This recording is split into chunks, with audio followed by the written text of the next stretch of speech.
Punjabi radio USA ਸੁਣ ਰਹੇ ਸਾਰੇ ਸਰੋਤਿਆਂ ਨੂੰ ਬਲਵਿੰਦਰ ਕੌਰ ਵੱਲੋਂ ਪਿਆਰ ਭਰੀ ਸਤਿ ਸ਼੍ਰੀ ਅਕਾਲ। ਤੇ ਜੀ ਸਰੋਤਿਓ, ਪ੍ਰੋਗਰਾਮ ਖਬਰ ਤੇ ਨਜ਼ਰ ਪ੍ਰੋਗਰਾਮ ਦੇ ਵਿੱਚ ਸਾਡੇ ਨਾਲ ਹੁੰਦੇ ਨੇ ਅੱਜ ਦੇ ਦਿਨ ਬਲਤੇਜ ਪੰਨੂ ਜੀ। ਦੱਸਦੇ ਨੇ ਪੰਜਾਬ ਵਿੱਚ ਜਾਂ ਭਾਰਤ ਦੇ ਵਿੱਚ ਕੀ ਕੁਛ ਵਾਪਰਿਆ, ਉਹਨਾਂ ਤੋਂ ਸੁਣਾਂਗੇ, ਖਬਰਾਂ ਤੇ ਨਜ਼ਰ ਮਾਰਨਗੇ ਜੀ ਕਿ ਕੀ ਕੁਛ ਹੋ ਰਿਹਾ। ਖਬਰਾਂ ਤੋਂ ਪਹਿਲਾਂ ਧੰਨਵਾਦ ਕਰਨਾ ਚਾਹੁੰਦੇ ਸਾਡੇ ਸਪੋਂਸਰਸ ਜਿਨ੍ਹਾਂ ਨੇ ਇਸ ਪ੍ਰੋਗਰਾਮ ਨੂੰ ਸਪੋਂਸਰ ਕੀਤਾ, ਆਪ ਸਭ ਤੱਕ ਪਹੁੰਚਾਇਆ ਜੀ। ਖਾਲਸਾ ਇੰਸ਼ੋਰੈਂਸ ਏਜੰਸੀ ਸੈਨੋਜ਼ੇ ਤੋਂ, ਸਾਊਥ ਵੈਸਟ ਫਾਰਮੇਸੀ ਬੇਕਰਫੀਲਡ ਵਿੱਚ ਜੋ 2 ਥਾਵਾਂ ਤੋਂ ਸੇਵਾ ਕਰਦੇ ਨੇ ਜੀ। ਬੇਕਰਫੀਲਡ ਦੇ ਵਿੱਚ ਕਸ਼ਮੀਰ ਸਿੰਘ ਜੀ ਸੈਕਰਾਮੈਂਟੋ, ਪ੍ਰੀਤਮ ਸਿੰਘ ਤੇ ਤਲਵਿੰਦਰ ਸਿੰਘ ਗਿਆਓ ਬੇਕਰਸਫੀਲਡ, ਜੱਸੀ ਗਿੱਲ ਤੇ ਜੱਸੀ ਸਿੱਧੂ ਜੀ ਬੇਕਰਸਫੀਲਡ, ਸਤਨਾਮ ਸਿੰਘ ਸ਼ੇਰਗਿਆਓ ਸਲਮਾ, ਗੁਰਦੀਪ ਸਿੰਘ ਬਿਰਦੀ ਕਲੋਬਸ। ਬਹੁਤ ਬਹੁਤ ਇਹਨਾਂ ਦੇ ਧੰਨਵਾਦੀ ਹਾਂ, ਇਹਨਾਂ ਨੇ ਇਸ ਪ੍ਰੋਗਰਾਮ ਨੂੰ ਸਪੋਂਸਰ ਕੀਤਾ, ਆਪ ਸਭ ਤੱਕ ਪਹੁੰਚਾਇਆ ਜੀ। ਸਾਡੇ ਨਾਲ ਜੁੜ ਚੁੱਕੇ ਨੇ ਬਲਤੇਜ ਪੰਨੂ ਜੀ, ਸਤਿ ਸ਼੍ਰੀ ਅਕਾਲ, ਸਵਾਗਤ ਹੈ ਜੀ। ਸਤਿ ਸ਼੍ਰੀ ਅਕਾਲ ਜੀ, ਧੰਨਵਾਦ ਜੀ, ਬਹੁਤ ਮਿਹਰਬਾਨੀ। ਹਾਂ, ਤੇ ਬਲਤੇਜ ਪੰਨੂ ਜੀ, ਆਪਾਂ ਕਈ ਸਾਲਾਂ ਤੋਂ ਵੀ ਇਹ ਗੱਲਬਾਤ ਕਰਦੇ ਆਏ ਆ ਕਿ ਜਿਹੜੀਆਂ ਸੜਕਾਂ ਆ ਉਹ ਬੰਦੇ ਖਾਣੀਆਂ ਆ। ਬਹੁਤ ਸਾਰੇ ਜਿਹੜੇ ਐਕਸੀਡੈਂਟ ਹੁੰਦੇ ਆ ਤੇ ਬਹੁਤ ਜਾਨਾਂ ਜਾਂਦੀਆਂ, ਤੇ ਅਜੇ ਵੀ ਥਾਂ ਤੇ ਸੜਕਾਂ ਤੇ ਹਾਦਸੇ ਹੋ ਰਹੇ ਤਾਂ ਮੌਤਾਂ ਹੀ ਹੋ ਰਹੀਆਂ। ਬਿਲਕੁਲ ਜੀ, ਉਹਦਾ ਨਿਰੰਤਰ ਜਾਰੀ ਆ। ਉਹਦਾ ਮੇਨ ਜਿਹੜਾ ਰੀਜ਼ਨ ਆ ਜੀ ਉਹ ਇਹ ਆ ਕਿ ਇਸ ਪਾਸੇ ਵੱਲ ਪ੍ਰਸ਼ਾਸਨ ਦਾ ਕੋਈ ਧਿਆਨ ਜਿਹੜਾ ਉਹ ਜਾਂਦਾ ਹੀ ਨਹੀਂ ਗਾ ਜੀ। ਤੇ ਕਰਾਇਆ ਕੀ ਜਾਂਦਾ ਜੀ, ਜਿਹੜੇ ਮੁਆਵਜ਼ੇ ਦਾ ਐਲਾਨ ਕਰਤਾ ਜਾਂਦਾ, ਮਰਨ ਵਾਲਿਆਂ ਨੂੰ ਇੰਨੇ ਪੈਸੇ, ਜ਼ਖਮੀਆਂ ਨੂੰ ਇੰਨੇ ਜਿਹੜੇ ਜੀ ਉਹ ਪੈਸੇ। ਤੇ ਸਰਕਾਰ ਜਿਹੜੀ ਆ, ਪ੍ਰਸ਼ਾਸਨ ਜਿਹੜਾ ਜੀ ਉਹ ਕਿਸੇ ਦਾ ਵੀ ਹੋਵੇ, ਉਹ ਆਪਣੀ ਜ਼ਿੰਮੇਵਾਰੀ ਇਹਦੇ ਨਾਲ ਜਿਹੜੀ ਹੈ ਜੀ ਪੂਰੀ ਹੋਈ ਸਮਝਦਾ, ਜਿਹੜਾ ਕਿ ਪ੍ਰਮੁੱਖ ਕਾਰਨ ਹੈ ਕਿ ਇਹਨਾਂ ਹਾਦਸਿਆਂ ਨੂੰ ਘਟਾਇਆ ਨਹੀਂ ਜਾ ਸਕਿਆ। ਕਿਉਂਕਿ ਬਿਨਾਂ ਡੰਡੇ ਤੇ ਜ਼ੋਰ ਤੋਂ ਤਾਂ ਇਹ ਘਟਨੇ ਵੀ ਨਹੀਂ ਗਏ ਜਿੰਨੀ ਦੇਰ ਤੱਕ ਸਖਤ ਰੂਲ ਰੈਗੂਲੇਸ਼ਨ ਜਿਹੜੇ ਆ ਜੀ ਉਹ ਆਉਂਦੇ ਨਹੀਂ ਤੇ ਖਾਸ ਤੌਰ ਦੇ ਉੱਤੇ ਉਹ ਇੰਪਲੀਮੈਂਟ ਨਹੀਂ ਹੁੰਦੇ। ਕੱਲ ਜਿਹੜੇ ਹਾਦਸੇ ਤਾਂ ਬਹੁਤ ਵਾਪਰੇ, 2 ਵੱਡੇ ਹਾਦਸੇ ਜਿਹੜੇ ਜੀ ਉਹ ਪੰਜਾਬ ਦੇ ਵਿੱਚ ਵਾਪਰੇ। ਇਹ ਰਈਆ ਜਿਹੜਾ ਪੈਂਦਾ ਜੀ ਅੰਮ੍ਰਿਤਸਰ ਡਿਸਟ੍ਰਿਕਟ ਦੇ ਵਿੱਚ, ਉਮਰਾ ਨੰਗਲ ਮੋੜ ਦੇ ਕੋਲੇ ਇੱਕ ਖੜੇ 3 ਵੀਲਰ ਤੇ ਕਾਰ ਦੇ ਵਿੱਚ ਤੇਜ਼ ਰਫ਼ਤਾਰ ਸਕਾਰਪੀਓ ਜਿਹੜੀ ਜੀ ਉਹ ਆ ਕੇ ਵੱਜੀ। 7 ਲੋਕ ਜਿਹੜੇ ਸੀਗੇ ਜੀ ਉਹ ਇੱਥੇ ਔਨ ਦੀ ਸਪੌਟ ਉਹਨਾਂ ਦੀ ਡੈਥ ਹੋ ਗਈ।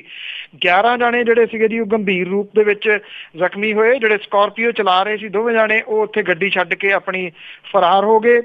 ਜਿਹੜੀ ਇਹ ਸਕਾਰਪੀਓ ਦੀ ਸੀਟ ਸੀ ਜੀ ਪਿਛਲੀ, ਉਹਦੇ ਤੋਂ ਸਮੈਕ ਦੇ ਵਾਸਤੇ ਵਰਤਿਆ ਜਾਂਦਾ ਜਿਹੜਾ ਫੋਇਲ ਪੇਪਰ, ਮਾਚਿਸ ਤੇ ਸੜੇ ਹੋਏ ਮੈਟ ਜਿਹੜੇ ਜੀ ਮਿਲੇ, ਜਿਹੜਾ ਇੱਕ ਕਲੀਅਰ ਇੰਡੀਕੇਸ਼ਨ ਹੈ ਜੀ ਕਿ ਡਰੱਗੀ ਸੀਗੇ।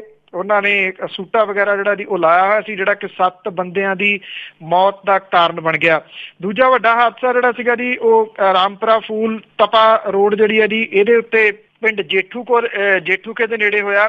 ਔਰ ਅੰਨ੍ਹੇਵਾਹ ਚੱਲਦੀਆਂ ਜਿਹੜੀਆਂ ਬੱਸਾਂ ਨੇ ਔਰ ਜਿਹੜੇ ਟਰੱਕ ਡਰਾਈਵਰ ਨੇ, ਜਿਹੜੇ ਕਿ ਰੂਲ ਰੈਗੂਲੇਸ਼ਨ ਦੀ ਕੋਈ ਪਰਵਾਹ ਨਹੀਂ ਕਰਦੇ, ਇਹਨਾਂ ਦੀ ਆਮੋ ਸਾਹਮਣੀ ਟੱਕਰ ਜਿਹੜੀ ਸੀ ਉਹ ਹੋਈ ਔਰ ਦੋਵੇਂ ਡਰਾਈਵਰ ਮਰ ਗਏ ਜੀ ਇਹਦੇ ਵਿੱਚ, ਬੱਸ ਦਾ ਡਰਾਈਵਰ ਵੀ ਤੇ ਟਰੱਕ ਦਾ ਡਰਾਈਵਰ ਵੀ। ਸਣੇ ਇਹਨਾਂ ਦੇ ਜਿਹੜੀਆਂ ਜੀ ਉਹ 3 ਮੌਤਾਂ ਇਸ ਜਗ੍ਹਾ ਦੇ ਉੱਤੇ ਹੋਈਆਂ। ਵੱਖ-ਵੱਖ ਜਿਹੜੇ ਗਰੁੱਪ ਨੇ WhatsApp ਦੇ, ਉਹਨਾਂ ਦੇ ਉੱਤੇ ਲੋਕ ਇਹਨਾਂ ਹਾਦਸਿਆਂ ਦੀਆਂ ਖਬਰਾਂ ਪਈਆਂ ਲਾਸ਼ਾਂ ਜਿਹੜੀਆਂ ਸੀਗੀਆਂ ਜੀ ਉਹ ਸ਼ੇਅਰ ਕਰਦੇ ਰਹੇ, ਪਰ ਕਿਸੇ ਨੇ ਇਹ ਨਹੀਂ ਜਿਹੜਾ ਜੀ ਉਹ ਲਿਖਣ ਦੀ ਕੋਸ਼ਿਸ਼ ਕੀਤੀ ਕਿ ਅੱਗੋਂ ਕੋਈ ਇਹਨਾਂ ਹਾਦਸਿਆਂ ਤੋਂ ਸਿੱਖੂਗਾ। ਸ਼ਾਇਦ ਜਿਹੜਾ ਜੀ ਉਹ ਨਹੀਂ। ਇੱਕ ਦਿਨ ਜਿਹੜਾ ਜੀ ਉਹ ਅਖਬਾਰਾਂ ਦੀਆਂ ਖਬਰਾਂ ਜਿਹੜੀਆਂ ਉਹ ਬਣ ਗਈਆਂ। ਜਿਹੜੇ ਹਲਕੇ ਦੇ ਲੋਕ ਨੇ, ਨੇੜੇ ਤੇੜੇ ਵਾਲੇ, 2-4 ਦਿਨ ਯਾਦ ਰੱਖਣਗੇ ਕਿ ਇੱਥੇ ਹਾਦਸਾ ਵਾਪਰਿਆ ਸੀ, ਤੇ ਉਸ ਤੋਂ ਬਾਅਦ ਅੰਨ੍ਹੇਵਾਹ ਗੱਡੀਆਂ ਫਿਰ ਚਲਾਉਣੀਆਂ ਸ਼ੁਰੂ ਕਰ ਦੇਣਗੇ ਜੀ। ਬਿਲਕੁਲ ਜੀ, ਘਰਦਿਆਂ ਨੂੰ ਯਾਦ ਰਹਿ ਜਾਂਦਾ ਕਿ ਸਾਡੇ ਵਿਛੜ ਗਏ ਆ। ਤੇ ਅੱਗੇ ਆਪਾਂ ਚੋਣ ਕਮਿਸ਼ਨ ਦੀ ਗੱਲ ਕਰੀਏ ਕਿ ਚੋਣ ਕਮਿਸ਼ਨ ਕਾਫੀ ਐਕਟਿਵ ਹੋਇਆ ਆ, ਉਹ ਫੰਡਾਂ ਦੇ ਮਾਮਲੇ ਦੇ ਵਿੱਚ ਸੁਧਾਰ ਕਰਨਾ ਚਾਹੁੰਦੇ ਆ। ਬਿਲਕੁਲ ਜੀ, ਜਿਹੜਾ ਕੋਸ਼ਿਸ਼ ਤਾਂ ਜਿਹੜੀ ਹੈ ਜੀ ਉਹ ਜਾਰੀ ਹੈ। ਹੁਣ ਸਵਾਲ ਇਹ ਹੈ ਜੀ ਕਿ ਜਿੰਨਾ ਢਾਂਚਾ ਹਿੱਲਿਆ ਹੋਇਆ ਜੀ ਉਹ ਕਿਵੇਂ ਜਿਹੜਾ ਉਹ ਠੀਕ ਹੋਊਗਾ। ਚੋਣ ਕਮਿਸ਼ਨ ਨੇ ਪਾਰਲੀਮਾਨੀ ਕਮੇਟੀ ਨੂੰ ਇਹ ਕਿਹਾ ਜੀ ਕਿ ਉਹ ਚੋਣਾਂ ਲਈ ਸਰਕਾਰੀ ਫੰਡ ਦੇ ਹੱਕ ਦੇ ਵਿੱਚ ਨਹੀਂ ਹੈ, ਪਰ ਉਹ ਰਾਜਸੀ ਪਾਰਟੀਆਂ ਵੱਲੋਂ ਖਰਚ ਕੀਤੇ ਜਾਂਦੇ ਫੰਡਾਂ ਦੇ ਮਾਮਲੇ ਦੇ ਵਿੱਚ ਬੁਨਿਆਦੀ ਸੁਧਾਰ ਜਿਹੜਾ ਜੀ ਉਹ ਚਾਹੁੰਦਾ। ਪ੍ਰਾਈਵੇਟ ਤੇ ਪਾਰਟੀ ਫੰਡ ਦੇ ਮੌਜੂਦਾ ਸਿਸਟਮ ਨੂੰ ਬਦਲਦਿਆਂ ਸਰਕਾਰੀ ਫੰਡ ਦਿੱਤੇ ਜਾਣ ਦਾ ਅਰਥ ਇਹ ਹੈ ਕਿ ਸਰਕਾਰ ਰਾਜਸੀ ਪਾਰਟੀਆਂ ਨੂੰ ਫੰਡ ਦੇਵੇ ਤੇ ਉਮੀਦਵਾਰ ਚੋਣਾਂ ਲੜਨ। ਚੋਣ ਕਮਿਸ਼ਨ ਚੋਣਾਂ ਦੇ ਵਾਸਤੇ ਸਰਕਾਰੀ ਫੰਡ ਦਿੱਤੇ ਜਾਣ ਦੇ ਹੱਕ ਦੇ ਵਿੱਚ ਨਹੀਂ ਹੈ, ਕਿਉਂਕਿ ਇਹਦੇ ਨਾਲ ਸਰਕਾਰ ਦੇ ਵੱਲੋਂ ਦਿੱਤੇ ਫੰਡ ਤੋਂ ਇਲਾਵਾ ਉਮੀਦਵਾਰ ਦੇ ਆਪਣੇ ਖਰਚੇ ਤੇ ਹੋਰਨਾਂ ਵੱਲੋਂ ਉਹਦੇ ਉੱਤੇ ਕੀਤੇ ਜਾਂਦੇ ਖਰਚ ਨੂੰ ਨਾ ਤਾਂ ਚੈੱਕ ਕੀਤਾ ਜਾ ਸਕੂਗਾ, ਨਾ ਰੋਕਿਆ ਜਾ ਸਕੂਗਾ। ਕਾਨੂੰਨ ਤੇ ਅਮਲੇ ਬਾਰੇ ਜਿਹੜੇ ਪਾਰਲੀਮਾਨੀ ਕਮੇਟੀ ਦੇ ਵਿੱਚ ਇਸ ਮੁੱਦੇ ਦੇ ਉੱਤੇ ਰਿਟਨ ਦੇ ਵਿੱਚ ਚੋਣ ਕਮਿਸ਼ਨ ਨੇ ਜਿਹੜਾ ਜੀ ਉਹ ਜਵਾਬ ਦਿੱਤਾ, ਔਰ ਉਹਨੇ ਇਹ ਕਿਹਾ ਕਿ ਰਾਜਸੀ ਪਾਰਟੀਆਂ ਦੇ ਕੋਲੇ ਫੰਡ ਲੈਣ ਤੇ ਉਹਦੇ ਖਰਚੇ ਬਾਰੇ ਜਿਹੜੀ ਹੈ ਕਲੈਰਿਟੀ ਲਿਆਉਣ ਦੇ ਵਾਸਤੇ ਇਸ ਮਾਮਲੇ ਦੇ ਵਿੱਚ ਬਹੁਤ ਵੱਡੇ ਬਦਲਾਅ ਦੀ ਜਿਹੜੀ ਆ ਉਹ ਜ਼ਰੂਰਤ ਹੈ। ਔਰ ਇਹ committee EVM paper trial machine ਚੋਣ ਸੁਧਾਰਾਂ ਦਾ ਮਾਮਲਾ ਜਿਹੜਾ ਜੀ ਉਹ ਦੇਖ ਰਹੀ ਹੈ। ਔਰ ਰਾਜਨੀਤਿਕ ਫੰਡਾਂ ਦੇ ਮੁੱਦੇ ਦੇ ਉੱਤੇ ਜਿਹੜਾ ਜੀ 20 ਮਾਰਚ 15 ਨੂੰ ਇਹ ਮੀਟਿੰਗ ਤੋਂ ਬਾਅਦ ਚੋਣ ਕਮਿਸ਼ਨ ਨੇ ਇਹ ਕਿਹਾ ਸੀਗਾ ਜੀ ਕਿ ਇਹਦੇ ਵਿੱਚ ਚੋਣ ਪ੍ਰਚਾਰ ਦੇ ਭਾਰੀ ਖਰਚੇ, ਜਿਹਦੇ ਵਿੱਚ ਮੀਡੀਆ, ਇਸ਼ਤਿਹਾਰਬਾਜ਼ੀ ਤੇ ਪਬਲਿਕ ਮੀਟਿੰਗਾਂ ਤੇ ਰਾਜਨੀਤੀ ਦੇ ਵਿੱਚ ਪੈਸੇ ਦੀ ਵਰਤੋਂ ਜਿਹੜੀ ਉਹ ਸ਼ਾਮਲ ਹੈ, ਇਹ ਪ੍ਰਮੁੱਖ ਮੁੱਦਾ ਹੈ ਇਸ ਵੇਲੇ ਕੰਟਰੋਲ ਕਰਨ ਵਾਲਾ। ਪਰ ਜਿਸ ਕਿਸਮ ਦਾ ਇਹਦੇ ਵਿੱਚ ਲੱਗ ਰਿਹਾ ਜੀ ਕਿ ਦੋਵਾਂ ਧਿਰਾਂ ਦੇ ਵਿਚਾਲੇ ਟਕਰਾਓ ਹੈ, ਇਹ ਮਾਮਲਾ ਕਿਸੇ ਪਾਸੇ ਲੱਗਣ ਨਹੀਂ ਲੱਗਿਆ ਜੀ। ਬਿਲਕੁਲ ਜੀ। ਤੇ ਅੱਗੇ ਆਪਾਂ ਜੇ ਗੱਲ ਕਰਦੇ ਹਾਂ ਰੇਤ ਦੀ, ਅੱਗੇ ਆਪਾਂ ਗੱਲ ਕਰਦੇ ਰਹੇ ਹਾਂ ਸੈਂਡ ਮਾਫੀਆ, ਲੈਂਡ ਮਾਫੀਆ, ਤੇ ਜਿਹੜੀ ਇਹ ਰੇਤ ਆ, ਸੈਂਡ ਆ, ਇਹਦੀਆਂ ਖੱਡਾਂ ਦੀ ਨਿਲਾਮੀ ਵੀ ਹੋਈ ਆ, ਪਰ ਇਸ ਦੇ ਨਾਲ ਜਿਹੜੀ ਸਰਕਾਰ ਆ ਉਹਦੇ ਖਜ਼ਾਨੇ ਤਾਂ ਭਰ ਗਏ ਆ, ਪਰ ਲੋਕਾਂ ਦੇ ਲਈ ਬਹੁਤ ਮੁਸ਼ਕਿਲ ਆ ਇਹ। ਬਿਲਕੁਲ ਜੀ। ਦੇਖੋ 43 ਕਰੋੜ ਤੋਂ ਲੈ ਕੇ 45 ਕਰੋੜ ਰੁਪਈਏ ਤੱਕ ਜਿਹੜੀ ਤਕਰੀਬਨ ਨਿਲਾਮੀ ਇਹਨਾਂ ਖੱਡਾਂ ਦੀ ਹੁੰਦੀ ਸੀਗੀ। ਸਰਕਾਰ ਨੇ ਨਿਰਸੰਦੇਹ ਇਹਦੇ ਉੱਤੇ ਕੰਟਰੋਲ ਕਰਨ ਦੇ ਵਾਸਤੇ ਮਾਫੀਏ ਤੇ ਤੁਸੀਂ ਕਹਿ ਲਓ ਕਿ ਇਸ ਵਾਰੀ ਨਿਲਾਮੀ ਜਿਹੜੀ ਆ ਉਹ ਕੀਤੀ।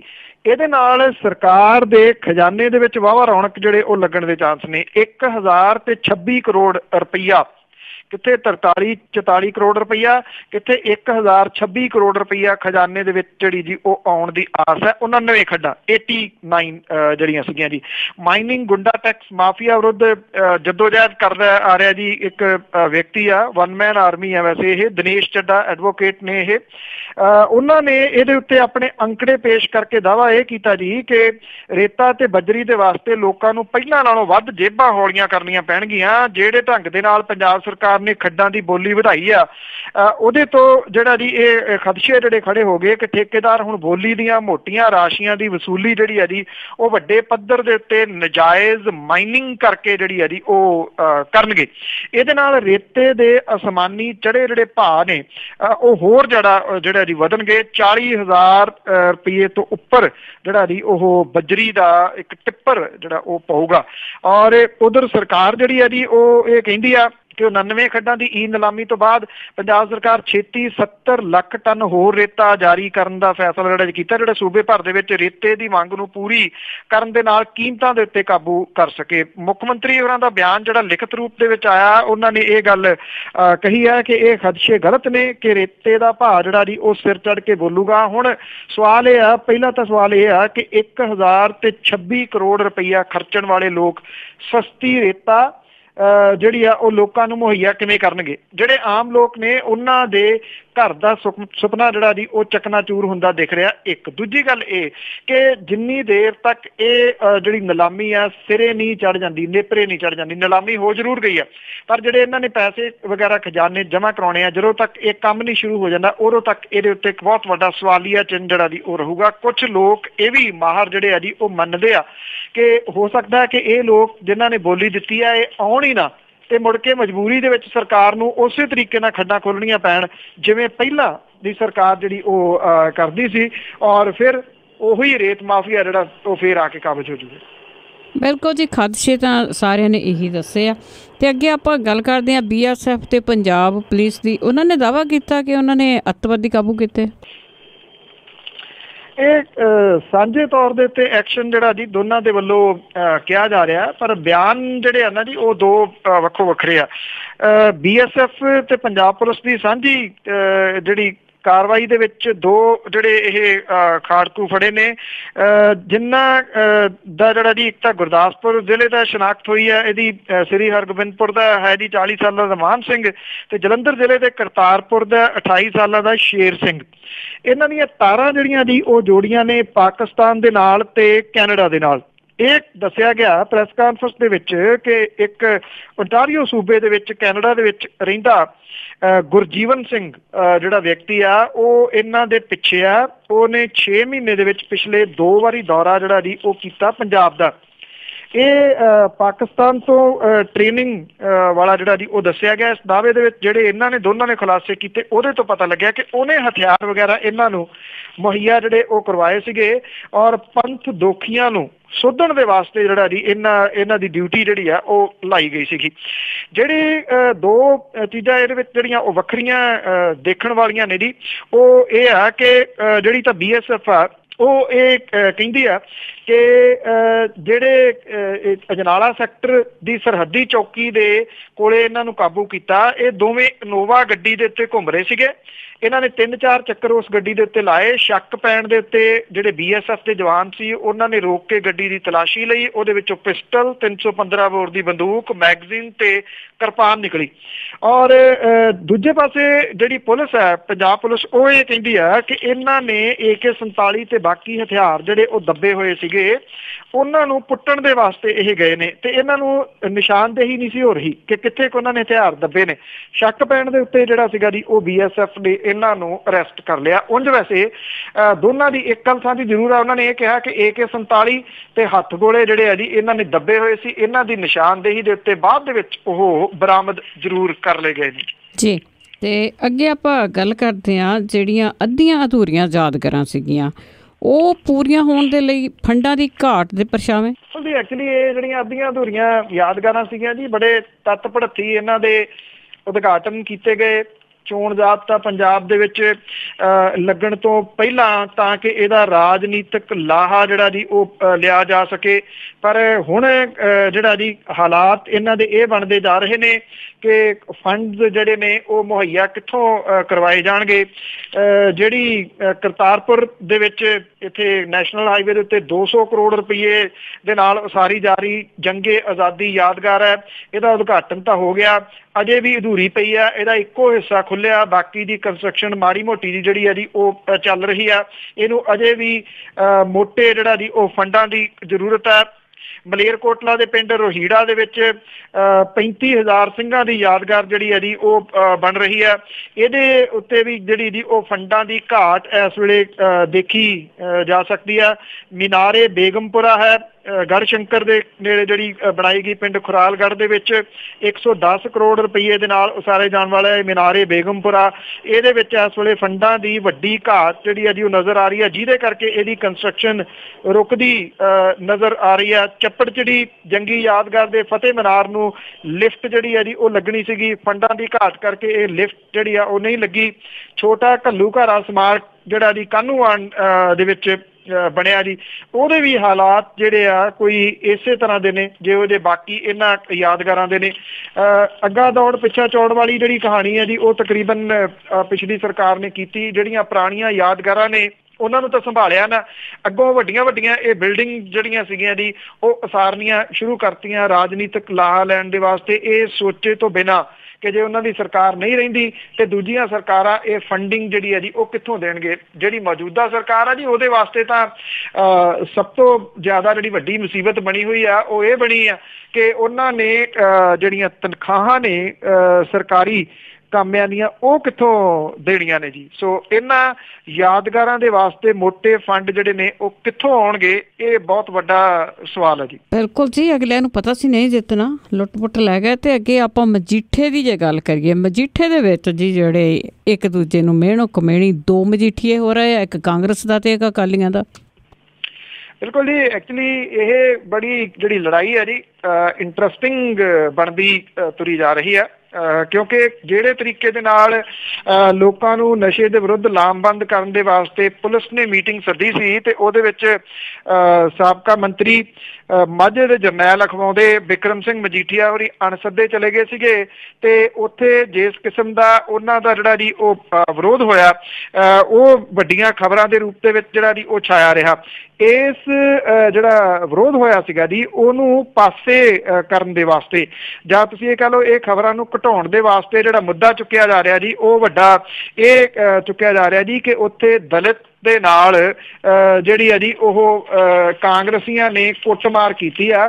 ਔਰ ਬਿਕਰਮ ਸਿੰਘ ਮਜੀਠੀਆ ਤਾਂ ਇਹ ਕਹਿ ਰਹੇ ਨੇ ਜੀ ਕਿ ਅਸੀਂ ਤਾਂ ਜਿਹੜਾ ਜੀ ਮੁੱਦਾ ਇਹ ਚੁੱਕ ਰਹੇ ਹਾਂ ਕਿ ਦਲਿਤ ਭਾਈਚਾਰੇ ਦੇ ਨਾਲ ਇੱਥੇ ਜਿਹੜੀ ਹੈ ਜੀ ਮਾੜੀ ਘਟਨਾ ਵਾਪਰੀ ਆ ਔਰ ਕੁੱਟ ਕਟਾਪਾ ਜਿਹੜਾ ਜੀ ਦਲਿਤ ਭਾਈਚਾਰੇ ਦਾ ਕੀਤਾ ਗਿਆ। ਜਿਹੜਾ ਬਿਕਰਮ ਸਿੰਘ ਮਜੀਠੀਆ ਜੀ ਉਹਨੇ ਇਹਦਾ ਦੋਸ਼ ਲਾਲੀ ਮਜੀਠੀਆ ਦੇ ਉੱਤੇ ਜਿਹੜਾ ਲਾਇਆ ਕਿ ਲਾਲੀ ਮਜੀਠੀਆ ਦੀ ਸ਼ਹਿ ਦੇ ਉੱਤੇ ਇਹ ਸਾਰਾ ਕੁਝ ਜਿਹੜਾ ਸੀਗਾ ਉਹ ਕੀਤਾ ਗਿਆ। ਔਰ ਕਾਂਗਰਸ ਨੂੰ ਮੰਗਲਵਾਰ ਤੱਕ ਦਾ ਅਲਟੀਮੇਟਮ ਜਿਹੜਾ ਜੀ ਉਹ ਦਿੱਤਾ ਬਿਕਰਮ ਸਿੰਘ ਮਜੀਠੀਆ ਨੇ ਕਿ ਜੇ ਉਦੋਂ ਤੱਕ ਇਹਦੇ ਉੱਤੇ ਕਾਰਵਾਈ ਨਹੀਂ ਹੁੰਦੀ ਤਾਂ ਫਿਰ ਜਿਹੜਾ ਜੀ ਮੰਗਲਵਾਰ ਤੋਂ ਬਾਅਦ ਉਹ ਇੱਥੇ ਐਜੀਟੇਸ਼ਨ ਜਿਹੜੀ ਆ ਉਹ ਸ਼ੁਰੂ ਕਰ ਸਕਦੇ ਆ। ਦੂਜੇ ਪਾਸੇ ਜਿਹੜਾ ਲਾਲੀ ਮਜੀਠੀਆ ਜੀ ਉਹਨੇ ਇਹ ਗੱਲ ਕਹੀ ਆ ਕਿ ਬਿਕਰਮ ਸਿੰਘ ਮਜੀਠੀਆ ਦਾ ਬਿਨਾਂ ਮਤਲਬ ਤੋਂ ਜਿਹੜਾ ਜੀ ਉਹ ਸੱਦੇ ਜਾਣਾ, ਪੁਲਿਸ ਦੀ ਜਿਹੜੀ ਸੱਦੀ ਹੋਈ ਮੀਟਿੰਗ ਸੀ ਉਹਦੇ ਵਿੱਚ ਇਹ ਜ਼ਿਆਦਾ ਜਿਹੜਾ ਜੀ ਉਹ ਚਰਚਾ ਦਾ ਵਿਸ਼ਾ। ਉਹਨਾਂ ਕਿਹਾ ਕਿ ਉਹ ਸ਼ੋਅ ਇਹ ਕਰਨਾ ਚਾਹੁੰਦਾ ਸੀਗਾ ਕਿ ਉਹਦੀ ਅਜੇ ਵੀ ਪੂਰੀ ਪੈਂਠ ਹੈ ਤੇ ਲੋਕ ਉਹਦੇ ਤੋਂ ਡਰਦੇ ਨੇ ਪਰ ਲੋਕ ਉਹਦੇ ਤੋਂ ਡਰੇ ਨਹੀਂ। ਉਹਨਾਂ ਇੱਥੋਂ ਤੱਕ ਵੀ ਕਹਿ ਦਿੱਤਾ ਕਿ ਜਿਹੜੇ 14-15 ਗੈਂਗ ਉਹ ਆਪਰੇਟ ਕਰਦੇ ਸਨ ਉਹਨਾਂ ਨੂੰ ਹੁਣ ਖਤਰਾ ਇਹ ਬਣਿਆ ਹੋਇਆ ਕਿ ਉਹਨਾਂ ਦੇ ਉੱਤੇ ਸ਼ਿਕੰਜਾ ਕੱਸਿਆ ਜਾਊਗਾ, ਜਿਹਦੇ ਕਰਕੇ ਉਹ ਇਹੋ ਜਿਹੇ ਮੁੱਦੇ ਜਿਹੜੇ ਆ ਉਹ ਲੱਭ ਰਹੇ ਨੇ। ਉਹਨਾਂ ਨੇ ਇੱਥੋਂ ਤੱਕ ਕਹਿਤਾ ਕਿ ਉਹਨਾਂ ਦੇ ਬੈਠੇ ਜਿਹੜੇ ਆਕਾ ਨੇ ਅਫਗਾਨਿਸਤਾਨ ਦੇ ਵਿੱਚ ਤੇ ਪਾਕਿਸਤਾਨ ਦੇ ਵਿੱਚ ਉਹਨਾਂ ਦੇ ਨਾਲ ਸੰਬੰਧਾਂ ਦਾ ਡਰ ਜਿਹੜਾ ਜੀ ਉਹਨਾਂ ਨੂੰ ਸਤਾ ਰਿਹਾ। ਪਰ ਇਸ ਸਭ ਕਾਸੇ ਦੇ ਵਿੱਚ ਜਿਹੜੀ ਇਹਨਾਂ ਦੀ ਸਭ ਤੋਂ ਇੰਟਰਸਟਿੰਗ ਗੱਲ ਇਹ ਆ ਕਿ ਬਿਕਰਮ ਸਿੰਘ ਮਜੀਠੀਆ ਹੋਰਾਂ ਦਾ ਵਿਰੋਧ ਹੋ ਗਿਆ, ਇੰਨਾ ਚਰਚਾ ਜਿਹੜਾ ਜੀ ਇਹਦਾ ਮੀਡੀਆ ਦੇ ਵਿੱਚ ਹੋ ਗਿਆ, ਪਰ ਇੱਕ ਵੀ ਲਫ਼ਜ਼ ਨਾ ਤਾਂ ਪ੍ਰਕਾਸ਼ ਸਿੰਘ ਬਾਦਲ ਹੋਰਾਂ ਦੀ ਤਰਫੋਂ ਕੋਈ ਆਇਆ, ਨਾ ਇੱਕ ਵੀ ਲਫ਼ਜ਼ ਜਿਹੜਾ ਜੀ ਸੁਖਬੀਰ ਸਿੰਘ ਬਾਦਲ ਹੋਰਾਂ ਦੀ ਤਰਫੋਂ ਕੁਝ ਆਇਆ ਜੀ। ਸਨ ਐਂਡ ਡੈਡ ਤਾਂ ਚੁੱਪ ਨੇ ਪਰ ਬਹੁਤਾ ਜਿਹੜਾ ਸੈਡ ਭਾਵ ਕੇ ਅਕਾਲੀ ਦਲ ਜਿਹੜਾ ਜੀ ਉਹ ਵੀ ਚੁੱਪ ਹੀ ਹੈ। ਕਿਸੇ ਨੇ ਇਹਦੇ ਉੱਤੇ ਕੋਈ ਹਾਂ ਦਾ ਨਾਰਾ ਬਿਕਰਮ ਸਿੰਘ ਮਜੀਠੀਆ ਹੋਰਾਂ ਦੇ ਵਾਸਤੇ ਅਕਾਲੀਆਂ ਦੇ ਵਿੱਚੋਂ ਨਹੀਂ ਮਾਰਿਆ। ਬਿਲਕੁਲ ਜੀ, ਹੁਣ ਤੇ ਉਹਨਾਂ ਦੇ ਭੈਣ ਜੀ ਵੀ ਚੁੱਪਿਆ, ਨਹੀਂ ਤਾਂ ਬਿਨਾਂ ਮਤਲਬ ਦੇ ਬਿਆਨ ਦਿੰਦੇ ਰਹਿੰਦੇ ਆ। ਤੇ ਆਪੇ ਤੁਸੀਂ ਇੱਕ ਗੱਲ ਕੀਤੀ ਆ ਵੀ ਪਾਕਿਸਤਾਨ ਦੇ ਵਿੱਚ ਫਲਾਣਾ ਬੈਠਾ ਕਿ ਕਾਹਦਾ ਡਰਾਵਾ ਦਿੰਦੇ ਆ। ਇਹ ਦੇਖੋ ਡਰਾਵੇ ਤੁਸੀਂ ਇਹ ਕਹਿ ਲਓ ਕਿ ਸਿਰਫ ਪ੍ਰੈਸ ਕਾਨਫਰੰਸਾਂ ਤੱਕ ਸੀਮਤ ਕਿਉਂ ਨੇ।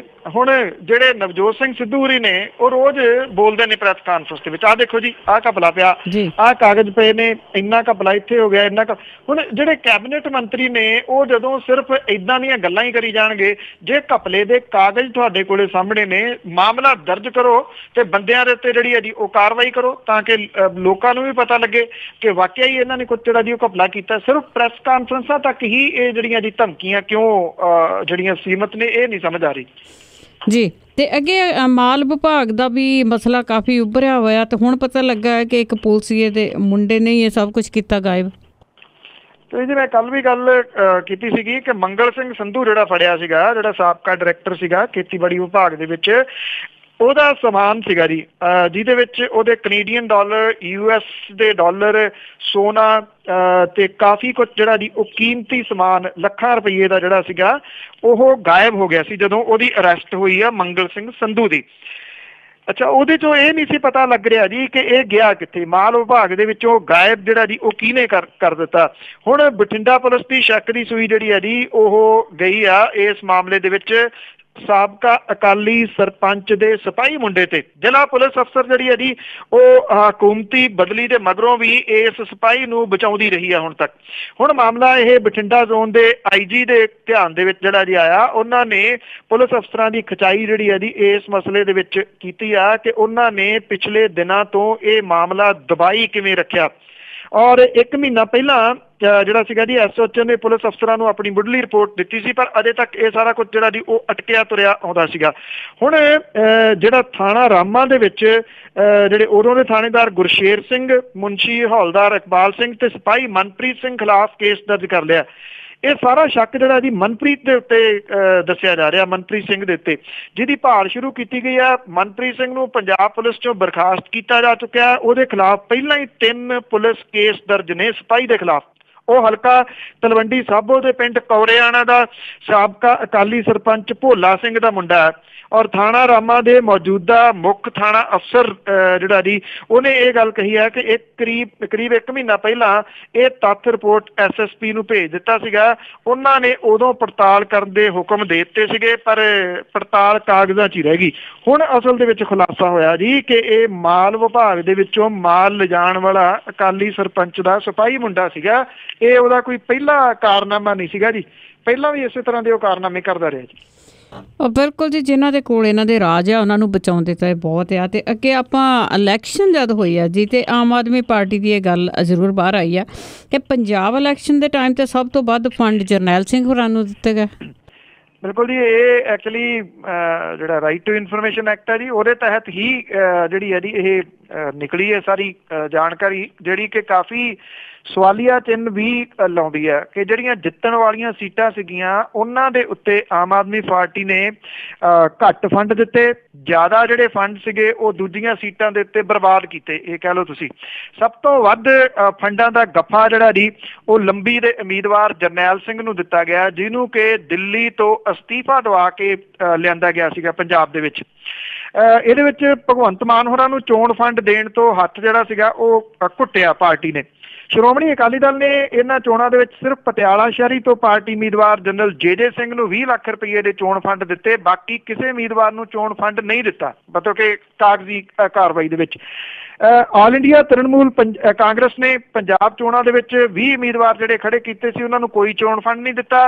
CPIM ਨੇ ਆਪਣੇ 10 ਉਮੀਦਵਾਰਾਂ ਨੂੰ 20 ਲੱਖ ਤੇ 91,000 ਰੁਪਏ ਦੇ ਚੋਣ ਫੰਡ ਜਾਰੀ ਕੀਤੇ। ਸਿਆਸੀ ਦਲਾਂ ਦੇ ਵੱਲੋਂ ਉਮੀਦਵਾਰਾਂ ਨੂੰ ਭੇਜੇ ਗਏ ਚੋਣ ਫੰਡਾਂ ਦੇ ਕਮਿਸ਼ਨ ਦੇ ਕੋਲੇ ਭੇਜੇ ਵੇਰਵਿਆਂ ਦੇ ਅਨੁਸਾਰ ਆਮ ਆਦਮੀ ਪਾਰਟੀ ਨੇ ਪੰਜਾਬ ਚੋਣਾਂ ਦੇ ਵਿੱਚ ਖੜੇ 67 ਪਾਰਟੀ ਉਮੀਦਵਾਰਾਂ ਨੂੰ ਕੁੱਲ 3 ਕਰੋੜ ਤੇ 59 ਲੱਖ ਰੁਪਏ ਦੇ ਫੰਡ ਦਿੱਤੇ, ਜਦੋਂ ਕਿ 45 ਉਮੀਦਵਾਰਾਂ ਨੂੰ ਕੋਈ ਫੰਡ ਜਾਰੀ ਨਹੀਂ ਕੀਤਾ ਗਿਆ। ਲੰਬੀ ਤੋਂ ਆਪ ਉਮੀਦਵਾਰ ਜਰਨੈਲ ਸਿੰਘ ਚੋਣ ਹਾਰ ਗਏ, ਪਰ ਪ੍ਰਕਾਸ਼ ਸਿੰਘ ਬਾਦਲ ਹੋਰਾਂ ਨੂੰ ਹਰਾਉਣ ਦੀ ਖਾਤਰ ਜਰਨੈਲ ਸਿੰਘ ਨੂੰ ਫੰਡਾਂ ਦਾ ਸਭ ਤੋਂ ਵੱਡਾ ਗੱਫਾ 37,57,000 ਰੁਪਏ ਜਿਹੜਾ ਸੀ ਉਹ ਜਾਰੀ ਕੀਤਾ ਗਿਆ। ਔਰ ਜਲਾਲਾਬਾਦ ਤੋਂ ਚੋਣ ਲੜ ਵੜੇ ਭਗਵੰਤ ਮਾਨ ਹੋਰਾਂ ਨੂੰ ਹਾਈ ਕਮਾਂਡ ਨੇ 14 ਲੱਖ ਤੇ 22,000 ਰੁਪਏ ਦਿੱਤੇ। ਮਜੀਠਾ ਹਲਕੇ ਤੋਂ ਆਮ ਆਦਮੀ ਪਾਰਟੀ ਦੇ ਉਮੀਦਵਾਰ ਹਿੰਮਤ ਸਿੰਘ ਸ਼ੇਰਗਿੱਲ ਹੋਰਾਂ ਨੂੰ 17 ਲੱਖ ਤੇ 80,000 ਰੁਪਏ ਜਿਹੜੇ ਉਹ ਦਿੱਤੇ। ਹਲਕਾ ਤਲਵੰਡੀ ਸਾਬੋ ਤੋਂ ਆਪ ਉਮੀਦਵਾਰ ਪ੍ਰੋਫੈਸਰ ਬਲਜਿੰਦਰ ਕੌਰ ਨੂੰ ਹਾਈ ਕਮਾਂਡ ਨੇ 10 ਲੱਖ ਤੇ 60,000 ਰੁਪਏ ਦੇ ਫੰਡ ਦਿੱਤੇ, ਜਦੋਂ ਕਿ ਬਠਿੰਡਾ ਦਿਹਾਤੀ ਤੋਂ ਰੁਪਿੰਦਰ ਕੌਰ ਰੂਬੀ ਨੂੰ 6,90,000 ਰੁਪਏ ਜਿਹੜੇ ਸੀਗੇ ਉਹ ਭੇਜੇ। ਦਾਖਾ ਤੋਂ ਚੋਣ ਲੜਨ ਵਾਲੇ ਉਮੀਦਵਾਰ HS ਫੂਲਕਾ ਨੂੰ ਚੋਣ ਫੰਡ ਦੇ ਵਜੋਂ 5 ਲੱਖ ਰੁਪਏ ਮਿਲੇ। ਔਰ ਪਟਿਆਲਾ ਤੋਂ ਕੈਪਟਨ ਅਮਰਿੰਦਰ ਸਿੰਘ ਹੋਰਾਂ ਦੇ ਖਿਲਾਫ ਚੋਣ ਲੜਨ ਵਾਲੇ ਆਮ ਆਦਮੀ ਪਾਰਟੀ ਦੇ ਉਮੀਦਵਾਰ ਡਾਕਟਰ ਬਲਬੀਰ ਸਿੰਘ ਹੋਰਾਂ ਨੂੰ 1 ਲੱਖ ਤੇ 60,000 ਰੁਪਇਆ ਹੀ ਜਿਹੜਾ ਉਹ ਮਿਲਿਆ। ਔਰ ਸਭ ਤੋਂ ਘੱਟ ਜਿਹੜਾ ਫੰਡ ਸੀਗਾ ਜੀ ਉਹ ਆਮ ਆਦਮੀ ਪਾਰਟੀ ਨੇ ਮੋਗੇ ਦੇ ਉਮੀਦਵਾਰ ਨੂੰ ਦਿੱਤਾ, ਜਿਹਨੂੰ 33,000 ਰੁਪਇਆ ਤੇ 500 ਰੁਪਇਆ 33,000 ਤੇ 500 ਰੁਪਇਆ ਸਿਰਫ ਜਿਹੜਾ ਜੀ ਉਹ ਦਿੱਤਾ ਗਿਆ। ਇਹ ਵਿਤਕਰਾ ਜਿਹੜਾ ਜੀ ਇਹ ਫੰਡਾਂ ਦੇ ਵਿੱਚ ਕਿਉਂ ਕੀਤਾ, ਕਿਹਨੇ ਕੀਤਾ, ਇਹ ਆਪਣੇ ਆਪ ਦੇ ਵਿੱਚ ਸਵਾਲ ਹੈ ਜੀ। ਜੀ ਜੀ ਬਿਲਕੁਲ, ਸਾਰਿਆਂ ਨੂੰ ਬਰਾਬਰ ਚਾਹੀਦਾ ਸੀ। ਅਖੀਰ ਵਿੱਚ ਆਜਨਾਮਾ ਕਿ ਘਰ ਦੇ ਵਿੱਚ ਪੁਆੜੇ ਸੀ ਬਹੁਤ ਬੇਸ਼ੱਕ ਸਾਊਦੀ ਅਰਬ ਨੂੰ ਗਿਆ ਟਰੰਪ ਮੀਆਂ। ਘਰ ਦੇ ਵਿੱਚ ਪੁਆੜੇ ਸੀ ਬਹੁਤ ਬੇਸ਼ੱਕ ਸਾਊਦੀ ਅਰਬ ਨੂੰ ਗਿਆ ਟਰੰਪ ਮੀਆਂ, ਉਲਟ ਜਿਨ੍ਹਾਂ ਦੇ ਬਾਹਲਾ ਉਹ ਬੋਲਦਾ ਸੀ ਦਿੰਦਾ ਉਹਨਾਂ ਨੂੰ ਫਿਰਦਾ ਏ ਪੰਪ ਮੀਆਂ। ਅਮਰੀਕੀ ਮੰਡੀ ਦੇ ਵਿੱਚ ਹੈ ਬੜਾ ਮੰਦਾ, ਔਖਾ ਹੋਇਆ ਹੈ ਝੱਲਣ ਸਲੰਪ ਮੀਆਂ। ਸਾਊਦੀ ਅਰਬ ਦੇ ਨਾਲ ਕਈ ਮਾਰ ਸੌਦੇ, ਅਰਬਾਂ ਖਰਬਾਂ ਦਾ ਮਾਰਿਆ ਜੰਪ ਮੀਆਂ। ਖਤਰਾ ਕੁਰਸੀ ਨੂੰ ਕਹਿਣ ਟਰੰਪ ਦੀ ਨੂੰ, ਫਿਰਦਾ ਵੇਚਦਾ ਬਾਹਰ ਹੈ ਮਾਲ ਮੀਆਂ। ਖਤਰਾ ਕੁਰਸੀ ਨੂੰ ਕਹਿਣ ਟਰੰਪ ਦੀ ਨੂੰ, ਫਿਰਦਾ ਬਾਹਰ ਹੈ ਵੇਚਦਾ ਮਾਲ ਮੀਆਂ। ਤੁਰਿਆ ਜਿਨ੍ਹਾਂ ਦਾ ਮਾਲ ਆ ਵੇਚਣੇ ਨੂੰ, ਉਹਨਾਂ ਦੇਣਾ ਨਹੀਂ ਡੁੱਬਣ ਦਲਾਲ ਮੀਆਂ। ਥੈਂਕ ਯੂ ਜੀ, ਬਹੁਤ ਧੰਨਵਾਦ, ਮਿਹਰਬਾਨੀ ਜੀ। ਸਤਿ ਸ਼੍ਰੀ ਅਕਾਲ ਜੀ। ਤੇ ਸਰੋਤੇ ਸਨ ਸਾਡੇ ਨਾਲ ਜੁੜੇ ਬਲਤੇਜ ਪੰਨੂ ਜੀ। ਇਸੇ ਦੇ ਨਾਲ ਖਬਰਾਂ ਦਾ ਅੱਜ ਦਾ ਬੁਲਟਨ ਇੱਥੇ ਹੀ ਸਮਾਪਤ ਹੈ। ਅਗਲੇ ਬੁਲਟਨ ਤੱਕ ਬਲਵਿੰਦਰ ਕੌਰ ਵੱਲੋਂ ਆਪ ਸਭ ਨੂੰ ਹੀ ਪਿਆਰ ਭਰੀ ਸਤਿ ਸ਼੍ਰੀ ਅਕਾਲ।